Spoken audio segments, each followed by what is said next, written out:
Hey there guys, my name is Shanto and today I'm back with another daily video. So today we're going to be talking about the Fermi Paradox, mainly why we don't see aliens in our sky. We are one of the planets of the solar system and the solar system is one of the many systems of the Milky Way galaxy. And the Milky Way galaxy is also a part of our universe. So why don't we see aliens? There should be many planets, many exoplanets. So there must be aliens. There must be some life out there other than us. Well, that is why I think we should do this video so that you can understand this concept. Basically, this is all about our Earth and the rare Earth hypothesis and the filter. So without talking, let's start the video. Okay guys, so there are 10 billion stars in our Milky Way galaxy, 1 trillion planets that we have found in the universe, and our observable universe is 900 billion light years in diameter. That means that life out in our universe can exist. But if they want to exist, we need to know how can they exist. So if you want to know that, we have to look at the Great Filter and the Rare Earth hypothesis. The concepts, the Great Filter and the Rare Earth hypothesis, these two concepts are actually very complex, but we are not going to be very complex in this video. We are going to understand how the Great Filter and the Rare Earth hypothesis works.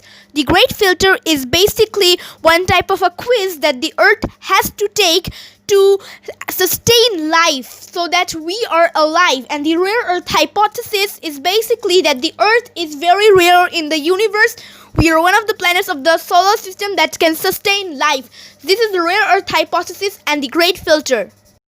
Just think about it for a moment. The Earth is in the habitable zone from the sun. If it is too close to the sun, it is very hot. If it is too away from the sun, it is cold. And if it is very away from the sun's gravitational force will get loose and the Earth will strike towards the unknown. But let's look at something else. The Earth's axis is also tilted at some degree so that it has seasons. The Earth has seasons. That's why there are different patterns. If there was only summer season or only rainy season, the Earth wouldn't be so much habitable. That is why this is called the Rare Earth hypothesis.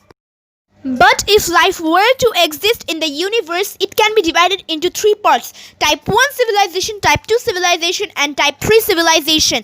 The Type 1 civilization is basically a civilization that gets all its power from its home planet, such as if Earth is one of the planets of the solar system but it is on the 0.79 civilization, it will take another 100 years for the Earth to get to the Type 1 civilization point.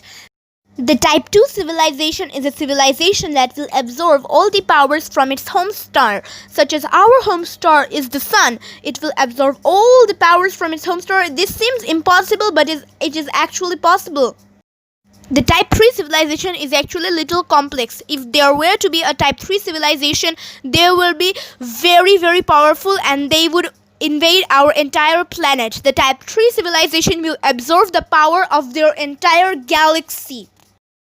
All these theories, all these facts, these come into the Fermi Paradox. The Fermi Paradox was invented by Eric Fermi to describe why we don't see aliens in our sky.